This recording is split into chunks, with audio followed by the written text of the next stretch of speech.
Hi, everyone, and welcome to my YouTube channel, Upcycled Adulting, where I am here to help you grow to accomplish your goals, create healthy habits, and overcome obstacles. Do not forget to subscribe because I am always here helping you build the life of your dreams. Today, we're going to talk about how self-discipline, motivation, and willpower are sabotaging your goals. How not only are they not helping you, but they are actually sabotaging your ability to accomplish your current goal and your ability to accomplish any future goals. This is really important stuff because I think that we are conditioned our whole lives to lean hard into motivation, self-discipline, and willpower as a means to accomplishing our goals. And it just literally doesn't work. So I'm going to just start with motivation, and I want to poke around here, talk a little bit about what we usually believe or are taught about motivation and what's real there, and also what we can do instead. And I'm going to do that for each one of these to hopefully help you see a better and different path that is going to work and leave you feeling absolutely amazing. So, without further ado, let's do this thing. All right. So, most of us think that motivation will give us the energy or the interest or the attention to do our goal work, right? It's like that thing where you're like, I'm going to be focused on it. I'm going to be able to do it, and it's not going to be a problem. I'm not, I'm just going to wake up and be like, yay, I'm going to go do my thing, right? And we don't expect to have an issue with this if we have a clear why or a clear purpose, because so many people are like, well, when you know your why and you're deeply connected to your why and it's good enough, you will be able to do this thing naturally. I mean, that's what I've heard, and that's what most people really believe. The issue here, or conversely, I think people believe if it's meant for you, you'll want to do it. It will not be hard. What's actually true about motivation is that motivation is the physical reaction. You're experiencing an emotional state because of a neurotransmitter being produced in your brain. Literally. This is kind of like, the fight or freeze, that like intense feeling that you get when you're under stress, right? That is a physical reaction to a lot of cortisol or a lot of adrenaline in your body. That's what that is.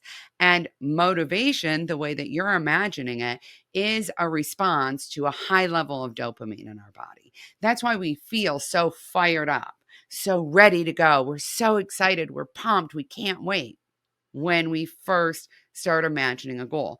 We have a rush of dopamine at the beginning of goal planning and when we actually accomplish our goal, but in between, we do not. And having that high rush of dopamine at the beginning of our goal is actually really detrimental to our ability to accomplish our goals. That's because we have a limited amount of dopamine. That's because our bodies cannot be constantly flooded with dopamine.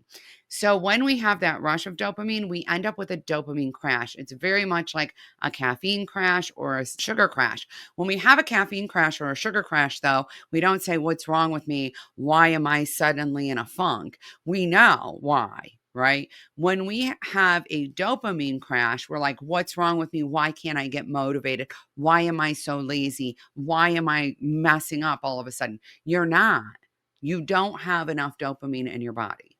Keeping consistent levels of dopamine really helps. But here's one of the interesting things about motivation. We always think that we'll get motivated and then we will do the action.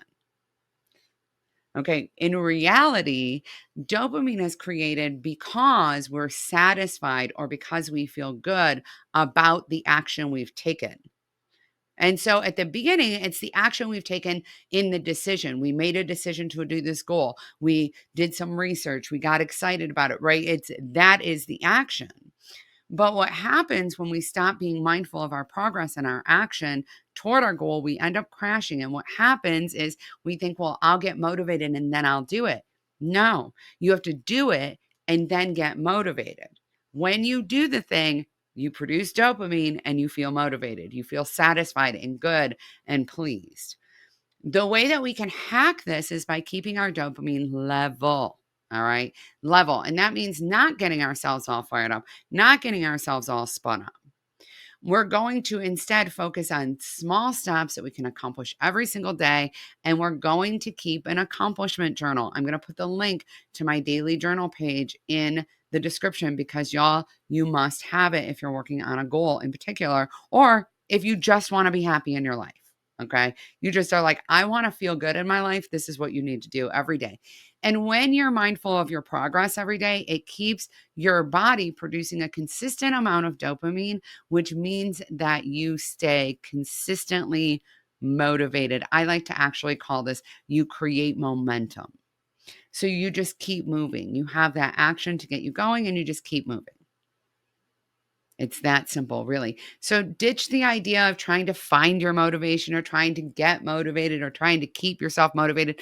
Take a small action, take the time to be proud of your progress, and that will create the chemical response in your body to produce the motivation neurotransmitter dopamine.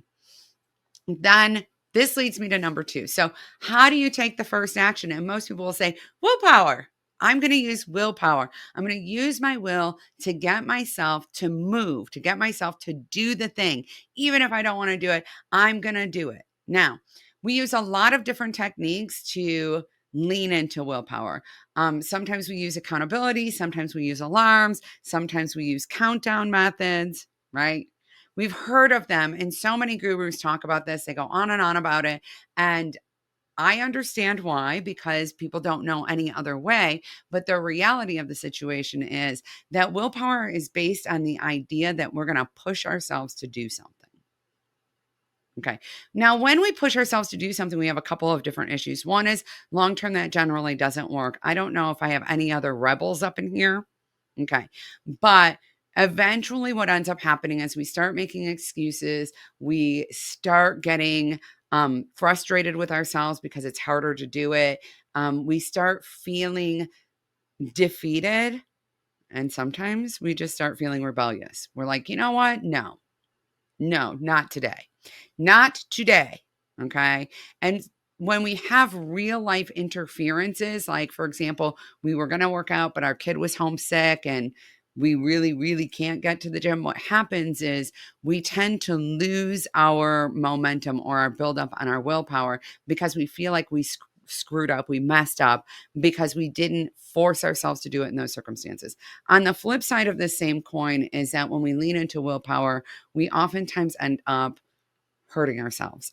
We just do. We hurt ourselves. This is particularly true in the area of using willpower in health activities or in any kind of hustle type activity where you are trying to push yourself past your boundaries and you are unaware of your boundaries because you're leaning into the idea that willpower is all you're doing. I'm just exercising willpower. Okay. I'm exercising willpower. I am sleeping five hours a night. I'm getting myself up. I'm working on my business. I'm going to the gym. Yes, I'm sore. No, I'm not stopping. Okay. Things like that. A lot of times willpower creates imbalance in one way or another. And that doesn't really work. Willpower can really lean itself into creating an all or nothing big plan. Perfectionists out there like me, I always think that I have the willpower to do giant, enormous things. And when you pair willpower with hyper motivation, it becomes a recipe for disaster. So, what do you do instead?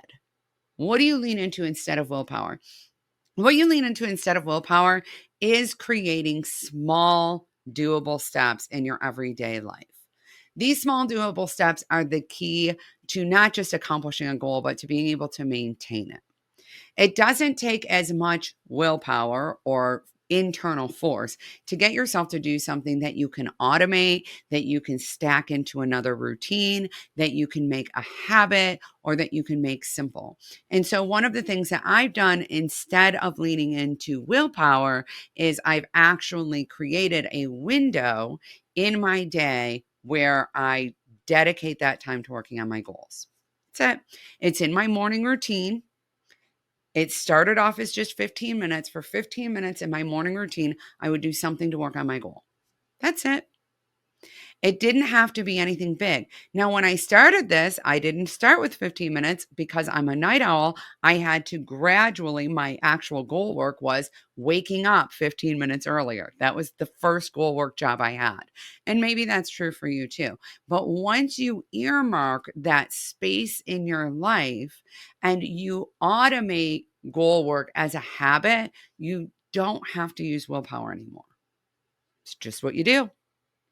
That's just what you do, right? Just like you brush your teeth. You don't have to use willpower to make yourself brush your teeth most days. Okay. For those of you who are struggling with chronic disease or mental illness, I've been there. There have been times in my life where I've struggled to brush my teeth, but most of the time you don't. It's just automatic. You just brush your teeth, right? Same thing will start to happen with your goal work if you automate it and you approach it in small steps. And the next one we like to lean into, and by the way, this is the most insidious and problematic of the three of these, is self-discipline. If you can choose to give up only one of these because you're like, Cassie, I'm kind of believing you, but I kind of also think maybe you're nuts. Okay. So you're only going to give up one of these to start with. This is the one. This is the one to focus on, self-discipline. Part of the reason to focus on self-discipline is because of this. Think about what the word discipline means to you. For most of us, discipline means punishment or withholding, right? That's what it means. And when we are struggling with our goal work, or when we're struggling in our goal path, or when we're struggling in our lives in general, the reliance on self-discipline leads to punishment, self-sabotage, negative self-talk, and limiting beliefs. It leads us into a shame spiral. That's what happens. So we get to this place where the willpower hasn't worked and we've lost our motivation. And then we lean into self-discipline and we're like, what is wrong with you? Why are you so lazy? Why can't you get this done? What's your problem? You ate that cookie. Now you need to spend another 20 minutes on the treadmill. You just need to deal with it because you screwed up. I think it's really helpful to imagine this in an outside way. The way that we apply self-discipline to ourselves is so harsh and self-abusive so often, we would never do that to someone else. Okay. Please understand, we would never do that to someone else. You wouldn't speak to your children like that. You wouldn't speak to your friend like that. You would probably not even speak to your enemy like that. We are really unkind to ourselves when we fall into a self-discipline space. And one of the reasons that this is so problematic is because when we do this to ourselves, we undermine our mindset, our self-worth. We start believing we don't deserve it, and our confidence. We lose our entire ability to be resilient or to face challenges in our lives and in our goal paths. We reduce our stress tolerance. Everything becomes overwhelming. We function from a space of survival, and really we're fighting ourselves, right? We're believing like, I don't deserve my goals. I don't deserve to be loved. I can't forgive myself, which means I can't learn from whatever miss I just had. I can't learn from it because I'm a failure. I'm a screw up. I'm not disciplined enough. What's wrong with me?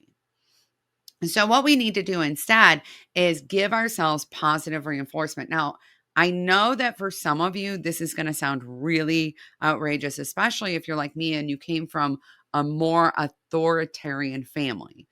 Now, as an adult, I've raised 5 kids, and I did not raise my kids in the same authoritarian way. Not that we did not have any kind of discipline in our house, but we really focused a lot in our family on positive reinforcement, and especially on inconsistent positive reinforcement, because I've done the research, y'all, and all the research shows that that is the most effective way to get behavior change, which is what we're trying to do here, right?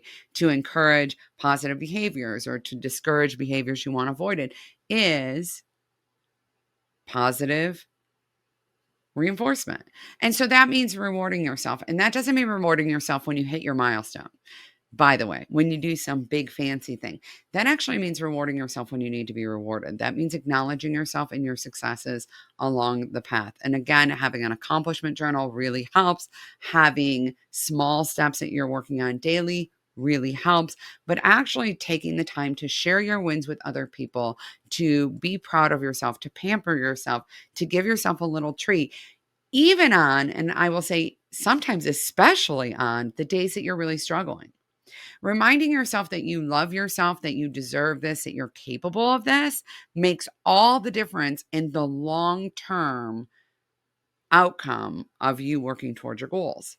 I know it sounds crazy. And some of y'all are thinking, you don't understand. If I don't have a negative consequence, if I'm not going to be punished, if there's not going to be a problem if I don't do it, I'm not going to do it.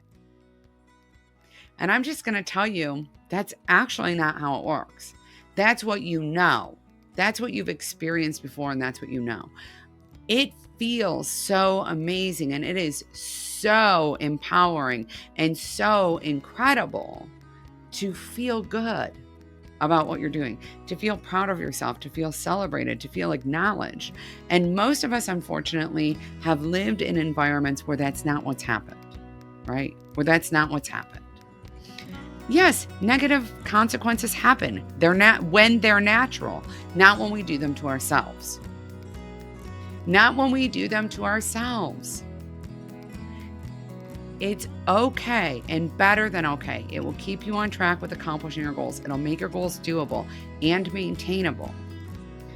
If you keep the attitude of, I deserve this, and I deserve to be proud of myself for doing this work, and I deserve this space to learn from the places where I miss it.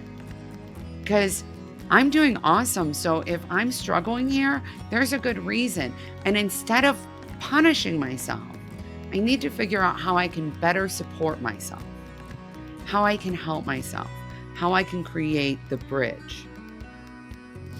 Listen, if you need more help to accomplish your goals, if you need more help with any of these concepts, if you want to tackle your goals and give up self-discipline, willpower, and motivation altogether, because you know that those don't work, or they haven't ever worked for you before, or they just hurt, okay?